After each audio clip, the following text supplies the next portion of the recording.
প্রিয় শিক্ষার্থীরা আসসালামু আলাইকুম। আশা করি তোমরা সকলে অনেক ভালো আছো। আজকে খুবই গুরুত্বপূর্ণ একটি বিষয় নিয়ে আলোচনা করব, সেটা হলো মিক্সিং ও ব্লেন্ডিং এর পার্থক্য। তো মিক্সিং ব্লেন্ডিং এর যে পার্থক্যটা, এটা তোমাদের কাছে 100% আরও ভালো মতো ক্লিয়ার করার জন্য আজকে একটা অন্যরকম একটা উপায় আমাদের আজকের এই ক্লাসটি হবে। এক নম্বর হলো এই জিনিসটা আমি আলোচনা করবো জেনারেল টেক্সটাইল প্রসেস ইউনিট 1। এইখানেও তোমাদের মিক্সিং ও ব্লেন্ডিং অধ্যায়টা আছে।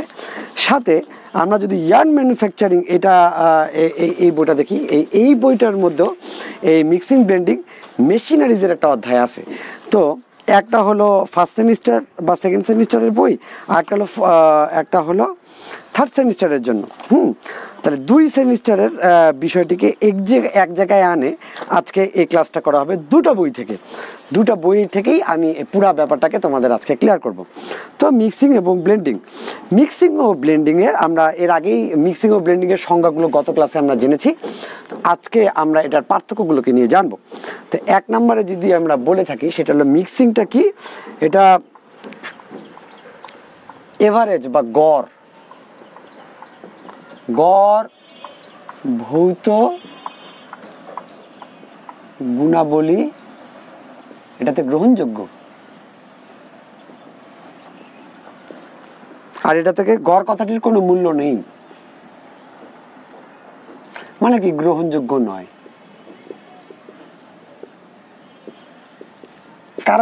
কারণটা আমি পরে আরো সুন্দর করে বিশ্লেষণ করবো না। আমি এখন জাস্ট এতটুকু জানছি মিক্সিং এ গড় ভৌত গুণাবলী কোনো গ্রহণযোগ্যতা আছে, আর এটা গ্রহণযোগ্যতা নেই।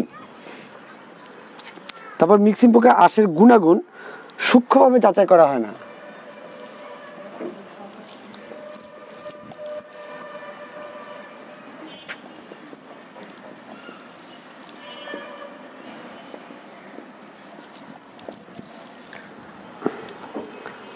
আর এইটাতে অবশ্যই যাচাই করা হয়। আঁশের গুণাগুণ খুবই গুরুত্বপূর্ণ এটার জন্য। 3 নম্বরে এটা মিক্সিং প্রক্রিয়া আঁশের গুণাগুণ।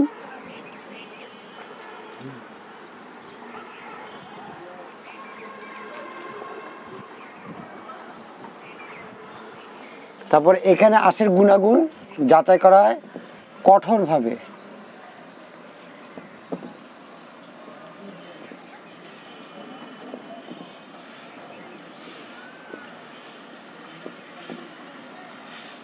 আর এখানে আঁশের গুণাগুণ কঠোরভাবে নিয়ন্ত্রণ হয়। এটা খুবই গুরুত্বপূর্ণ, নাহলে কাজ হবে না। 4 নম্বরটা হলো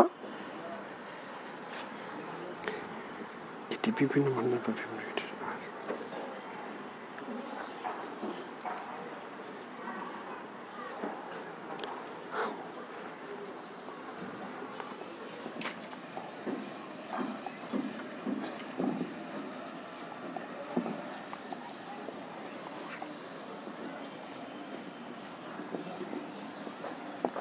মানের বা গ্রেডের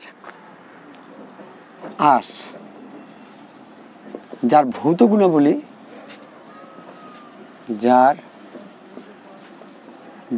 গুণাবলী একই, আর এটার আলাদা। বিভিন্ন মানের বিভিন্ন গ্রেডের আঁশ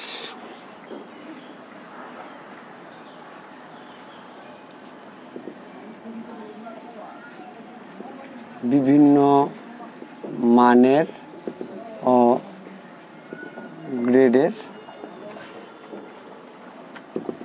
যার ভৌত গুণাবলী ও অন্যান্য ধর্ম হলো কাছাকাছি।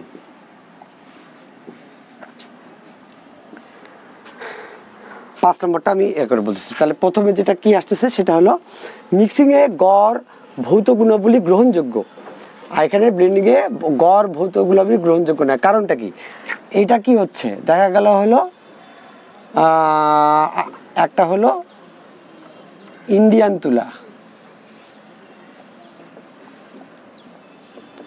তুলার সাথে পাকিস্তানি তুলা বা দুটাই তো তুলা, দুটারই ভৌত ধর্ম এক, তো সেটা আমরা অ্যাড করতে পারি। দেখা গেল যে পাকিস্তানি তুলার দাম বেশি, ইন্ডিয়ান তুলার দাম কম, দুটা মিলে আমরা মাঝামাঝি দামের একটা বের করলাম। কিন্তু এইখানে ব্যাপারটা তা না, এখানে ভৌত গুণাবলীটা গুরুত্বপূর্ণ। এখানে একদম তুলার সাথে তুমি যোগ করে দিলে হলো পলিস্টার।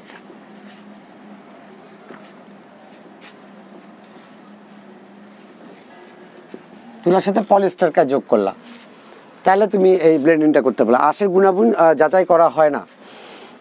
আচ্ছা, তারপর এখানে কঠোরভাবে নিয়ন্ত্রণ করা হয় না, কঠোরভাবে নিয়ন্ত্রণ করা হয়। বিভিন্ন মানের বা গ্রেডের আঁশ যার ভৌত গুণাবলী একই, বিভিন্ন মানে বা গ্রেডের আঁশ মানে গ্রেডের এগুলো, কিন্তু তার এই জিনিসগুলো কি, এখন দেখা গেল তুলা এবং পলিস্টার, এটাকে তুমি যদি ব্লেন্ডও করো তারপরেও কিন্তু এখানে দেখা যাবে যে এটার আঁশগুলোর দৈর্ঘ্যটা দেখা গেলো প্রায় সেম। এই তুলার যদি আঁশটা তুমি যদি সেম হয়, পলিস্টার তো একটা কৃত্রিম ফাইবার, সেটাকেও আঁশটাকে প্রায় ঠিক এই রকমেরই কাছাকাছি আনতে হবে।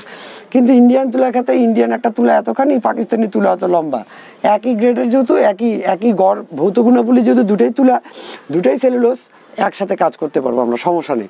কিন্তু এইখানের ক্ষেত্রে এই জিনিসটা যাতে কাছাকাছি থাকে, এটার মাইক্রোনিয়ার ভ্যালু এটার মাইক্রোনিয়ার ভ্যালু যেন কাছাকাছি থাকে, তাহলে আমরা ওই ব্লেন্ডিংটা করতে পারবো। হ্যাঁ, এবং এই কারণে এই জিনিসগুলা বা ওই যে অন্যান্য ধর্ম বিভিন্ন মানের, একটা তুলা আর একটা হলো পলিস্টার, দুটা পুরোপুরি আলাদা জিনিস, তারপরও এই দুটাকে লেন্থের দিক থেকে একই রকম রাখা হয়েছে, ভৌত ধর্ম গুণাগুলোকে কাছাকাছি রাখা হবে। তারপর এটার পুরুত্ব এটাকে কাছাকাছি রাখা হবে, যাতে এটা দিয়ে অ্যাকচুয়ালি কাজ করা যায় এবং একটা অন্য কোয়ালিটির, মানে একটা অন্যরকম তুলা এবং পলিস্টার মিলে আমরা এমন একটা কাপড় তৈরি করব যেটার মধ্যে তুলার গুণাগুণও থাকবে, যেটার মধ্যে পলিস্টারের গুণাগুণও থাকবে। এরকম কম্বাইন করে একটা অন্য জাতের সুতা তৈরি করার প্রক্রিয়া, এই জিনিসটাই মিক্সিং। আমি শুধু তুলার পলিস্টারের উদাহরণ দিলাম। তুলার সাথে পাট দিলে হবে, তুলার সাথে লিলেন দিলে হবে, তুলার সাথে লাইলন দেওয়া যেতে পারে, পলিস্টার লাইলন হইতে পারে, আবার এগুলো বিভিন্ন মানের হয়। যেমন দেখা গেল 35-65 সুতা, যেটাকে পিসি সুতা বলা হয়। পিসি সুতা মানে কি, পলিস্টার কটন। আর একটা আছে সিভিসি, এটা হলো চিপ ভ্যালু কটন। ঠিক আছে, এখানে দেখা গেল যে তুলা দিলা 35% আর পলিস্টার দিলা তুমি বাদ বাকি 65%, এটাকে বলা হবে 35-65 সুতা। ঠিক আছে, এরকম বিভিন্ন কোয়ালিটির ব্লেন্ডিংয়ের মাধ্যমে এই নিত্য নতুন এই জিনিসগুলোকে তৈরি করা হয়। তো নেক্সট ক্লাসে আমরা ইনশাল্লাহ মিক্সিং ও ব্লেন্ডিংয়ের বিভিন্ন রকমের উদ্দেশ্য নিয়ে আলোচনা করব। তাহলে এই পার্থক্যগুলোকে তোমরা আরও বেশি ক্লিয়ার হবা। তো সে পর্যন্ত অপেক্ষা করার অনুরোধ করছি। আসসালামু আলাইকুম।